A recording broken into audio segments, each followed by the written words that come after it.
और मेव देखिए, इस अलवर, भरतपुर, नूह और थोड़ा मथुरा में बसते हैं, जहां कृष्ण जी का जन्म हुआ था। मैंने भी पूरा इतिहास निकलवाया जागाओं से कि भाई हमारा इतिहास क्या है। तो उस इतिहास में निकल के आया कि मेव तो राम और कृष्ण के वंशज है। चाहे धर्म का परिवर्तन हो गया हो, कुछ भी हो गया हो, लेकिन खून तो आदमी का नहीं बदलता। खून तो हम में राम और कृष्ण का ही है। तो इस बात को आप लोग ध्यान में रखें सब लोग कि मेव क्या है और इन्हें मेवा समझे। इन्हें बार बार पिछड़े और ये वो कहने की किसी को जरूरत नहीं है। सभापति महोदय, आज मांग संख्या 21 और 22 पे मुझे बोलने का मौका दिया, इसके लिए आपका धन्यवाद देना चाहूंगी। सबसे बड़ा धन्यवाद तो मैं मुख्यमंत्री जी को देना चाहूंगी, जिन्होंने पिछले 4 साल में शिक्षा के क्षेत्र में समस्त राजस्थान में ऐतिहासिक काम किए हैं।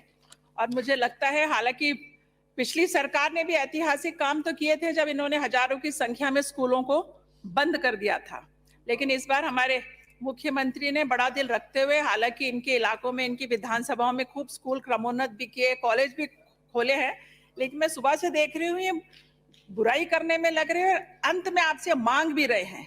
तो मैं मंत्री जी आपसे कहना चाहूंगी, ये गुर्रा भी रहे हैं और मांग भी रहे हैं, तो इनको इनकी बातों में ध्यान ना दें। मेवात के इलाके से आती हूँ, तो सबसे ज्यादा बात मैं मेवात की करूंगी कि मेवात शैक्षिक, सामाजिक व आर्थिक दृष्टि से अन्य जिलों से कोसों दूर है।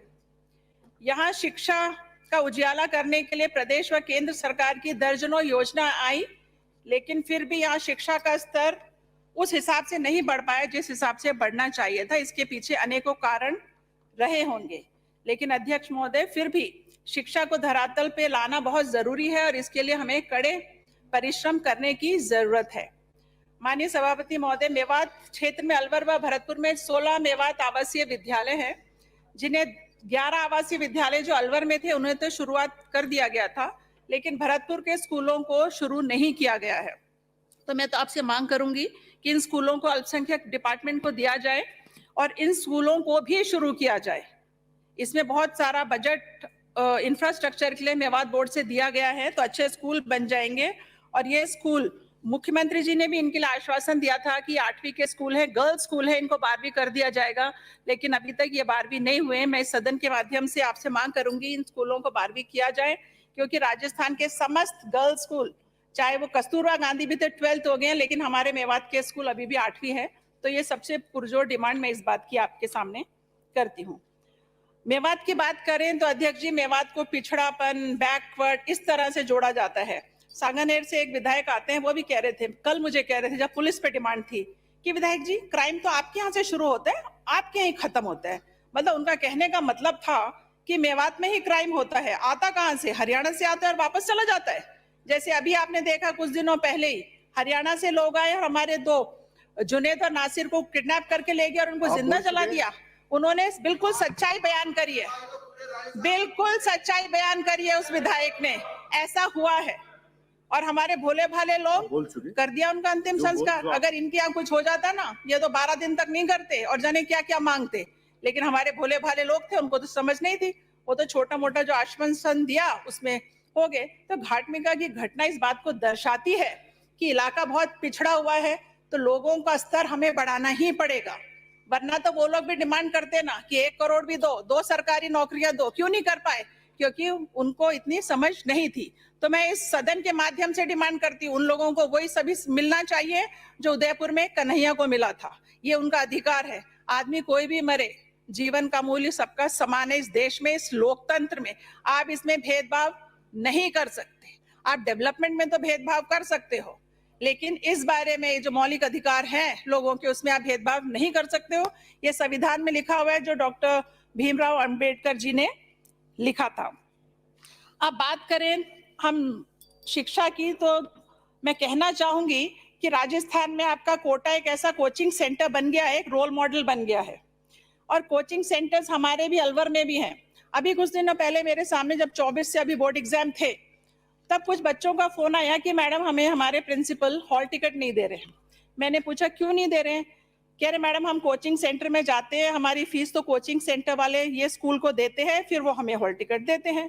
फिर कोचिंग सेंटर वालों से पूछा, उन्होंने कहा हाँ मैडम हमने फीस जमा नहीं कराई है, हम सब करा देंगे तो ये प्राइवेट स्कूल वाले प्रैक्टिकल में नंबर नहीं देंगे। मतलब ये टोटल माफिया है। वरना ऐसा क्या है इन कोचिंग सेंटर्स में जो सरकारी स्कूल्स में नहीं है?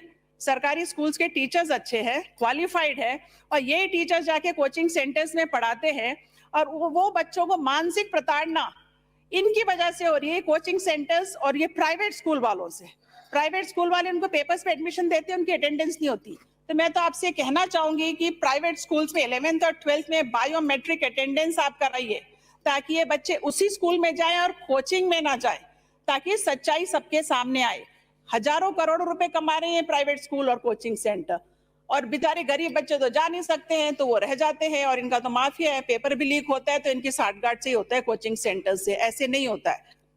तो इस बात की मैं डिमांड करूंगी कि प्राइवेट स्कूल्स पे थोड़ी लगाम कसनी चाहिए। इतनी अधिक फीस भी ये वसूलते हैं और मनमाने काम भी ये करते हैं। अब मेरे इलाके की बात करूं तो बहुत से स्कूल मुख्यमंत्री जी ने दिए हैं, कोई कमी नहीं छोड़ी है। स्कूल्स हों, चाहे कॉलेजेस हों, चाहे सब्जेक्ट्स हों, छप्पर फाड़ के दिया है। लेकिन मुख्यमंत्री जी तो हमारे अभिभावक हैं। मुख्यमंत्री जी ने कहा था कि आप मांगते मांगते थक जाओगे, लेकिन मैं देते देते नहीं थकूंगा। तो मैं तो फिर मांगूंगी कि हमारे इलाके में एक चोरेटी उस्तुमरार स्कूल है, उसको 12वीं किया जाए।